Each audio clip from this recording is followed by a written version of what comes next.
ಅದರ ಜೊತೆಗೆ ನಾವು ಮಾತಾಡ್ತಿದ್ವಿ ರಾಯಚೂರು ಗ್ರಾಮೀಣ ಭಾಗದ ವಿಧಾನಸಭಾ ಕ್ಷೇತ್ರದ ಹಿನ್ನೋಟದ ಬಗ್ಗೆ ಮಾತಾಡ್ತಿದ್ವಿ, ಅಲ್ಲಿನ ಮತದಾರರ ಬಗ್ಗೆ ಮಾತಾಡ್ತಿದ್ವಿ. ಇಲ್ಲಿ ಕಳೆದ ಬಾರಿ 2023 ವಿಧಾನಸಭಾ ಚುನಾವಣೆಯಲ್ಲಿ ಯಾರ್ಯಾರಿಗೆ ಎಷ್ಟೆಷ್ಟು ಮತಗಳು ಬಂದಿತ್ತು ಅಂತ ನಾವು ನೋಡ್ತಾ ಹೋದ್ರೆ ನೋಡಿ, ಕಾಂಗ್ರೆಸ್ನ ಬಸನಗೌಡ ದದ್ದಲ್ ಅವರು ಹಾಲಿ ಶಾಸಕರಿಗೆ 89,140 ಮತಗಳು ಬಂದಿದ್ದು, ಬಿಜೆಪಿಯಿಂದ ಕಣಕ್ಕಿಳಿದಿದ್ದು ತಿಪ್ಪರಾಜು ಹವಾಲ್ದಾರು ಅವರು 2ನೇ ಸ್ಥಾನಕ್ಕೆ ತಳ್ಳಲ್ಪಡ್ತಾರೆ. ನಾನು ಆಗ್ಲೇ 56 ಅಂತ ಹೇಳಿದೆ, ಬಟ್ ಅದು ಮಿಸ್ಟೇಕ್. 75,283 ಮತಗಳ ಒಂದು ಮತಗಳನ್ನು ಪಡ್ಕೊಳ್ಳುವಂಥದ್ದು 2ನೇ ಸ್ಥಾನಕ್ಕೆ ತಳ್ಳಲ್ಪಡ್ತಾರೆ. ಹೌದು, ಜಾಸ್ತಿ ಅಂತರ ಇಲ್ಲ. ಇವರು 75,283 ಮತ, ಅವರು 89,140 ಮತಗಳನ್ನು ಪಡ್ಕೋತಾರೆ. ಅಂತರ ಕಡಿಮೆ ಆಗಿದೆ. ಆದ್ರೆ ಒಂದು ಹೋಟೆಲ್ ಸೋತ್ರು ಸೋಲೆ ಅಲ್ವೇ, ಒಂದು ಹೋಟೆಲ್ ಗೆದ್ರು ಗೆಲುವೆ ಫೈಟ್ ಇರುವಂಥದ್ದು. ನೋಡಿ, ಇಲ್ಲಿ ಗೆಲುವಿನ ಅಂತರ ಇರೋದು 13,857. ಒಟ್ಟು ಮತದಾನ ಪ್ರಮಾಣ ಆಗಿರೋದು ಶೇಕಡವಾರು 75%, 75.7%. ಅಂದ್ರೆ ಚೆನ್ನಾಗಿ ಓಟಿನ ಪ್ರಮಾಣ ಏನು ಕಮ್ಮಿ ಆಗಿಲ್ಲ. ಅಲ್ಲಿ ಆ ಬಿಸಿಲ ಭಾಗದಲ್ಲಿ ಕೂಡ ಮತದಾರರು ಬಹಳ ಉತ್ಸಾಹದಿಂದಲೇ ಮತ ಚಲಾವಣೆ ಮಾಡಿದ್ದಾರೆ ಅನ್ನೋದು ಇಲ್ಲಿ ಗೊತ್ತಾಗತ್ತೆ. ಅಂದ್ರೆ ಮೋಸ್ಟ್ಲಿ ಅವರು ಬೆಂದ್ ಹೋಗಿದ್ದಾರೆ ಅನ್ಸುತ್ತೆ ಕಷ್ಟದಲ್ಲಿ. ಯಾಕಂದ್ರೆ ನೀರಿಲ್ಲ, ಅದಿಲ್ಲ, ಇದಿಲ್ಲ, ಹಾಸ್ಪಿಟಲ್ ಇಲ್ಲ, ಕರೆಕ್ಟ್ ಆಗಿ ಶೆಲ್ಟರ್ಗಳಿಲ್ಲ ಇರೋಕೆ. ಸೊ ಎಲ್ಲೋ ಒಂದ್ ಕಡೆ ಏನೋ ಯಾರೋ ಒಬ್ರು ನಮಗೆ ಬಂದವರು ಕ್ಷೇತ್ರವನ್ನು ಅಭಿವೃದ್ಧಿ ಮಾಡ್ತಾರೆ ಅನ್ನುವಂತಹ ನಿಟ್ಟಿನಲ್ಲಿ ಇವರು ಓಟ್ ಹಾಕಿ ಗೆಲ್ಸೋಣ ಅಂತ ಇದ್ದಾರೆ. ಹೌದು, ಈಗ ಫ್ರೀಡಮ್ ಕಂಪ್ಲೇಂಟ್ ಬಾಕ್ಸ್ ಅಲ್ಲಿ ನಾವೇ ಮಾಡಿದಾಗ ರಾಯಚೂರಿನ ಅಲ್ಲಿನ ಪರಿಸ್ಥಿತಿ ಬಗ್ಗೆ ನಾವು ಬೆಳಕುಚ್ಚಲು ಪ್ರಯತ್ನ ಮಾಡಿದ್ವಿ. ಜನರಿಗೆ ಉದ್ಯೋಗ ಇಲ್ಲ ಶಿಲ್ಪ, ಉದ್ಯೋಗ ಇಲ್ದಲೆ ಗುಳೆ ಹೋಗ್ತಿದ್ದಾರೆ.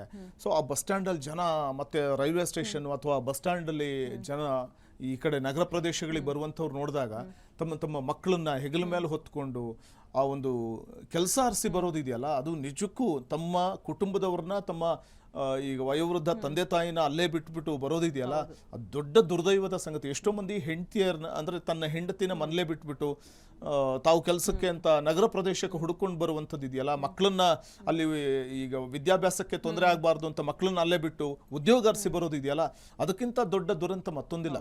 ನಾವು ಸ್ವಾತಂತ್ರ್ಯ ಬಂದು 79 ವರ್ಷ ಆಯ್ತು, ಇವತ್ತಿಗೂ ಕೂಡ ಸರಿಯಾಗಿ ದುಡಿಯೋ ಕೈಗಳಿಗೆ ಕೆಲಸ ಕೊಟ್ಟಿದೀವ ಅಂತ ಒಂದ್ಸರಿ ಯೋಚನೆ ಮಾಡ್ಕೊಳ್ಬೇಕು ನಮ್ಮ ಸರ್ಕಾರಗಳು, ನಮ್ಮ ನಾಳುವಂಥ ಜನಪ್ರತಿನಿಧಿಗಳು. ಯಾಕಂದ್ರೆ ನಿರುದ್ಯೋಗ ತಾಂಡವವಾಡ್ತಾ ಇದೆ. ಇವತ್ತು ಯಾಕೆ ಯುವ ಜನತೆ ದಂಗೆಳ್ತಾರೆ ಅಂತಂದ್ರೆ, ಯುವ ಜನತೆ ಯಾಕೆ ಒಂದು ರೀತಿಯಲ್ಲಿ ಸಿಡಿದೇಳುತ್ತಾರೆ ಅಂತಂದ್ರೆ ಇದೇ ಕಾರಣಕ್ಕೆ. ಯಾವುದೇ ನಮ್ಮ ನಾಳು ಸರ್ಕಾರ ಬರಲಿ, ಆ ಸರ್ಕಾರ ನಿರುದ್ಯೋಗ ಸಮಸ್ಯೆಯನ್ನ ಬಗೆಹರಿಸುವಂತ ಒಂದು ನಿಟ್ಟಿನಲ್ಲಿ ಸರಿಯಾದ ಒಂದು ಪ್ರಾಮಾಣಿಕ ಪ್ರಯತ್ನ ಮಾಡೋದೇ ಇಲ್ಲ ಅನ್ನೋದು ಸೊ ಬಹುಶಃ ಇಲ್ಲಿ ಎದ್ದು ಕಾಣಿಸುತ್ತೆ. ಹಾಗಾಗಿ ಜನ ಕೂಡ ಯಾವ ಸರ್ಕಾರ ಬಂದ್ರು ಅಷ್ಟೇ ನಾವು ದುಡಿಬೇಕು, ನಮ್ಮ ಹೊಟ್ಟೆ ನಾವು ನೋಡ್ಕೋಬೇಕು ಅಂತಲೇ ಜನ ಭಾವಿಸೋದು. ಬಹುಶಃ ಇಲ್ಲೂ ಹಂಗೇನೆ. ಸೊ ಹಾಗಾಗಿ ನಾನು ಹೇಳ್ತಾ ಇದ್ದಿದ್ದು, ಸೊ ಇಲ್ಲಿ ನೋಡಿ, ಕಾಂಗ್ರೆಸ್ನ ಬಸನಗೌಡ ದದ್ದಲ್ 2ನೇ ಬಾರಿ MLA ಆದಂತಹ ಸಂದರ್ಭದಲ್ಲಿ ಅವ್ರನ್ನ ಮತ್ತೆ ಗೆಲ್ಲಿಸ್ತಾರೆ. ಕಾರಣ ಇಷ್ಟೇ, ಅವ್ರ ಮೇಲೆ ಏನೋ ಒಂದು ನಿರೀಕ್ಷೆ ಇತ್ತು. ಅವ್ರು ಜನಗಳ ಮಧ್ಯೆ ಇರ್ತಾ ಇದ್ರು, ಜನ ಎಲ್ಲರನ್ನು ಕೂಡ ಎಲ್ಲಾ ಸಮುದಾಯದವ್ರನ್ನು ವಿಶ್ವಾಸಕ್ಕೆ ತಗೊಳ್ತಿದ್ರು.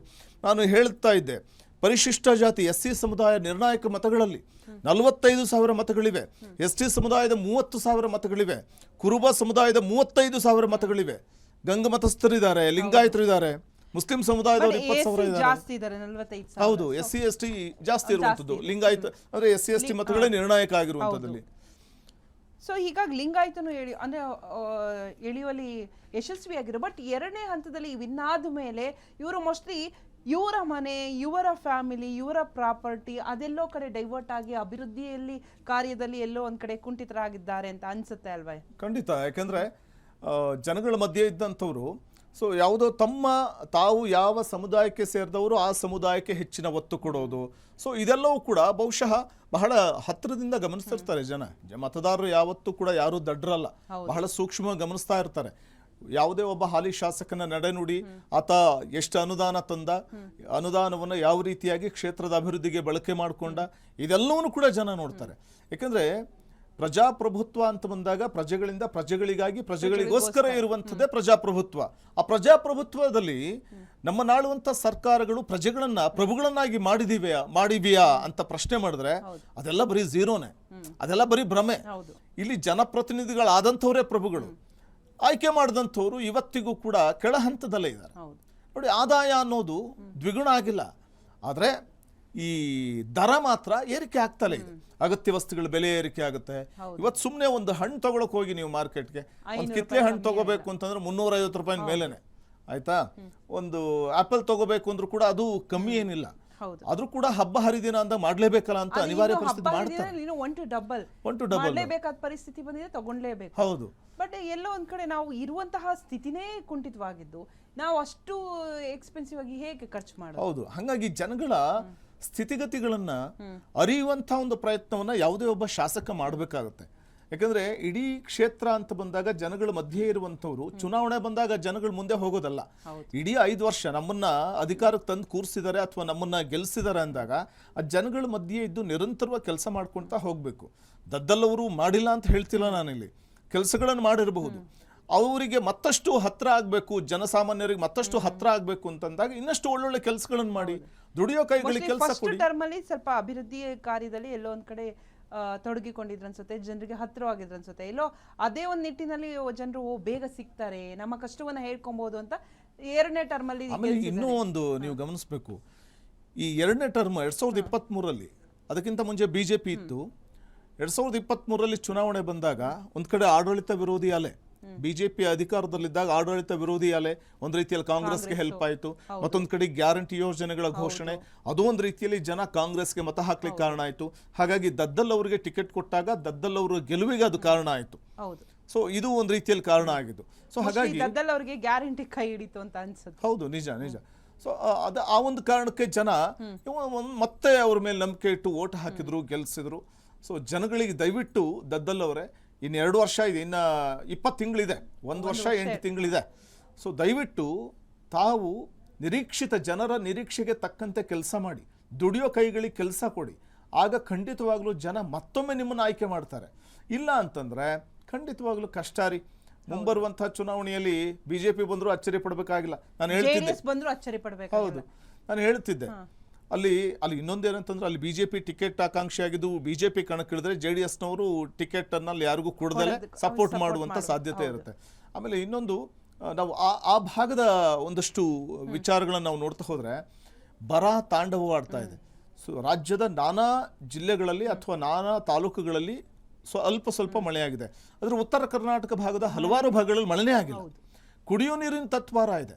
ಆ ಕುಡಿಯೋ ನೀರಿನ ತತ್ವಾರವನ್ನ ನೀಗಿಸುವಂತ ಒಂದು ಪ್ರಯತ್ನ ಆಗಬೇಕು. ಪಕ್ಕದಲ್ಲೇ ತುಂಗಭದ್ರಾ ನದಿ ಇದೆ, ಉಪಕಾಲುವೆಗಳಿರ್ತವೆ, ಸಿಗ್ತಾ ಇದೆ, ಬಟ್ ಕುಡಿಯಕ್ಕೆ ಆಗ್ತಾ ಇಲ್ಲ. ನಿಜ, ಅದು ದೀಪದ ಕೆಳಗೆ ಕತ್ತಲು ಅಂತ ಹೇಳದ್ನಲ್ಲ ಹಂಗೆ. ಸೊ ಹಾಗಾಗಿ ತುಂಗಭದ್ರಾ ಜಲಾಶಯ ಪಕ್ಕದಲ್ಲೇ ಇದ್ರೂ ಕೂಡ ಅದನ್ನ ಕೃಷಿ ಚಟುವಟಿಕೆಗಳಿಗೆ ಬಳಕೆ ಮಾಡ್ಕೊಳ್ಳೋದಕ್ಕೆ ಸಾಧ್ಯ ಆಗ್ತಾ ಇಲ್ಲ, ಅಥವಾ ಕುಡಿಯೋದಕ್ಕೆ ಜನ ಜಾನುವಾರುಗಳಿಗೆ ನೀರಿನ ತತ್ವಾರ ಎದುರಾಗ್ತಾ ಇದೆ. ಕೃಷ್ಣಾ ನದಿ ಇದ್ರೂ ಕೂಡ ಅದು ಸಾಧ್ಯವಾಗ್ತಾ ಇಲ್ಲ ಅದನ್ನು ಸಮರ್ಪಕವಾಗಿ ಬಳಕೆ ಮಾಡ್ಕೊಳ್ಳಿಕ್ಕೆ. ಅಂದ್ರೆ ಜನಪ್ರತಿನಿಧಿಗಳ ಇಚ್ಛಾಶಕ್ತಿಯ ಕೊರತೆ ಜನರ ಪರಿಸ್ಥಿತಿಯನ್ನ ದಯನೀಯ ಹಂತಕ್ಕೆ ತಲುಪಿಸಿರೋದು ಸ್ಪಷ್ಟವಾಗಿ ಕಾಣಿಸುತ್ತೆ. ಇನ್ನೊಂದು ಗಮನಿಸಿದ್ದೀರಾ, ಸೊ ಆ ಹಾಸ್ಪಿಟಲ್ಗಳಲ್ಲಿ, ಅಂದ್ರೆ ರಾಯಚೂರು ಭಾಗದಲ್ಲಿ, ರಾಯಚೂರು ಕ್ಷೇತ್ರದಲ್ಲಿರುವಂತಹ ಹಾಸ್ಪಿಟಲ್ಗಳಲ್ಲಿ ಡಾಕ್ಟರ್ ಇಲ್ವಂತೆ, ಸಿಬ್ಬಂದಿಗಳ ಕೊರತೆ ಇದೆ. ಡಾಕ್ಟರ್ ಇಲ್ಲ ಅಂದ್ರೆ ಏನ್ ಮಾಡ್ತಾರೆ? ಇವಾಗ ಒಂದ್ ಜ್ವರ ಬಂತು ಜಾಸ್ತಿ, ಇವಾಗ H1N1 ಜಾಸ್ತಿ ಆಗ್ತಾ ಇದೆ, ಬಂದು ಏನ್ ಮಾಡ್ತಾರೆ? ಅವರ ಪರಿಸ್ಥಿತಿ ಏನು? ಸೊ ಅಲ್ಲಿ ಬರೀ ನೀರಿನ ಕೊರತೆ ಅಲ್ಲ, ಹಾಸ್ಪಿಟಲ್ ಕೊರತೆ ಇದೆ, ಉದ್ಯೋಗ ಇಲ್ಲ, ಯುವಕರಿಗೆ ಉದ್ಯೋಗ ಇಲ್ಲ. ಇವಾಗಿನ ಕಾಲದಲ್ಲಿ ಬರೀ ಓದ್ತೀವಷ್ಟೇ, ಫೀಲ್ಡಿಗೆ ಬಂದ್ರೆ ಉದ್ಯೋಗ ಇಲ್ಲ. ಸೊ ಎಲ್ಲಿ ಹೋಗ್ತಾರೆ ಹುಡುಗರು? ಎಲ್ಲಿ ಹೋಗ್ತಾರೆ? ಇವರು ಮೋಸ್ಟ್ಲಿ ಎಲ್ಲಾ ವರ್ಗದ ಜನರನ್ನ ಎಳೆಯುವಲ್ಲಿ ಎಲ್ಲೋ ಒಂದ್ ಕಡೆ ತುಂಬಾ ಚಾಲೆಂಜ್ ಆಗಿದೆ, ಎಲ್ಲೋ ಒಂದ್ ಕಡೆ ಫೇಲ್ ಆದ್ರೂ ಆಗಬಹುದು ಅಂತ ಮಾತಾಡ್ತಾ ಹೋಗೋಣ. ಒಂದು ಬ್ರೇಕ್ ತಗೊಂಡ್ಬಂದ್ಬಿಡೋಣ. ಬ್ರೇಕ್ ನಂತರದಲ್ಲಿ ಮತ್ತೆ ರಾಯಚೂರು ರೂರಲ್ ಟ್ರೆಂಡ್ ಹೇಗಿದೆ ಅನ್ನೋದ್ರ ಬಗ್ಗೆ ಅಪ್ಡೇಟ್ಸ್ ಮಾಹಿತಿ ಕೊಡ್ತಾ ಹೋಗ್ತೀವಿ. Take a small break.